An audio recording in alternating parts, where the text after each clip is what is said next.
మామూలుగా ఇందాక ఎక్స్‌ప్రెస్ చేస్తున్నాను జక్కన్‌తో. ఎప్పుడైనా చిన్న ప్రెస్ కాన్ఫరెన్స్ జరిగినప్పుడు కొంచెం చాలా కాన్ఫిడెంట్‌గా వస్తాను. బట్ ఎందుకో ఈసారి కొంచెం చాలా నర్వస్‌గా ఉంది. చాలా ఓవర్‌వెల్మింగ్‌గా ఉంది.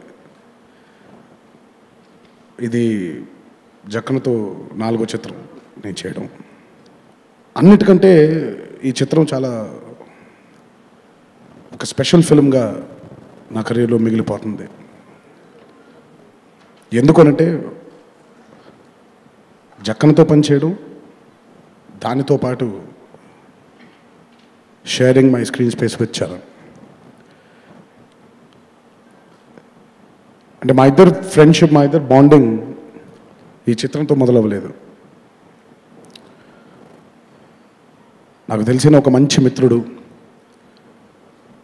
నా కష్ట సుఖాలు పంచుకునేటువంటి స్నేహం కలిగినటువంటి మిత్రుడు. ఈ బాండింగ్ ఎప్పుడైతే మాకు ఏర్పడిందో ఒక చిత్రంలో పనిచేయకంటే ముందు,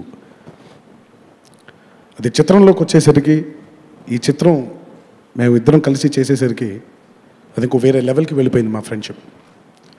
ముందుగా I just pray god that we remain friends forever like this. ఎందుకంటే ఒక్కోసారి అంటూ మంచి బంధాలు వచ్చినప్పుడు దిష్టి తగులుతుందని మా అమ్మ చెప్తూ ఉంటుంది. సో ఆ దిష్టి తగలకూడదు మా ఇద్దరికి అని ముందుగా దాని గురించి చెప్పడం జరిగింది. ఈ చిత్రంలో ఆయన అడిగిన వెంటనే నాతో ఏకీభవించి ఒక్క సెకండ్ కూడా ఆలోచించుకోకుండా, ఎటువంటి భేషజాలు లేకుండా ఈ స్క్రీన్ స్పేస్ని షేర్ చేసుకోవడానికి చరణ్ ఒప్పుకున్నందుకు నిజంగా hats off to you brother. And I'm very proud today that మా జనరేషన్లో we've made this happen.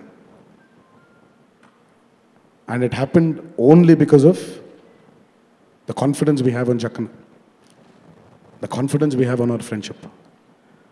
So ఈ కాన్ఫిడెన్స్ తప్పకుండా రేపొద్దున ఈ చిత్రానికి ఒక పాజిటివిటీగా మారి ఒక అద్భుతమైన ఎక్స్పీరియన్స్కి ప్రేక్షక దేవుళ్ళందరూ లోనవుతారని నేను మనసా వాచా కర్మన నమ్ముతున్నాను. Thanks lot for this opportunity.